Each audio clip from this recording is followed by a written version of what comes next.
الاعتقاد بيه. الحضري خايب ظنك فيه؟ لا خالص خالص. لا خالص. يعني الحضري ما خيبش ظني، لان الحضري كان ممكن يبقى الاسطوره اللي عمله واللي حققه النجوميه. كان يبقى الاسطوره انه قعد يتنطط من هنا لهنا لهنا لهنا لهنا لهنا، وبعدين فجاه طلع نفسه بره منتخب مصر. مش شايف دي خيبه ظن؟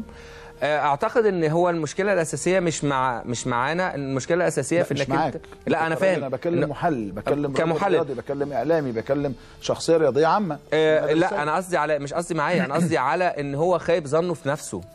يعني مش خايب ظني انا فيه، لان هو الحقيقه المشكله الاساسيه في انك انت ممكن تنقذ شخص من نفسه. فهو ده المشكله الاساسيه. انما لو هو كان ممكن يسمع او يستمع الى نصائح الغير، ده لا يقلل ابدا من انجازاته ودوره الكبير جدا مع منتخب او مع النادي الاهلي. عشان بس نعد الكلام اللي هو ايه، عشان ما حدش يقعد يفسر الكلام كتير زي ما هو عايز يقوله. انما خلينا نكون واقعيين ان كان ممكن يكون في مكانه افضل من كده ادبيا. طيب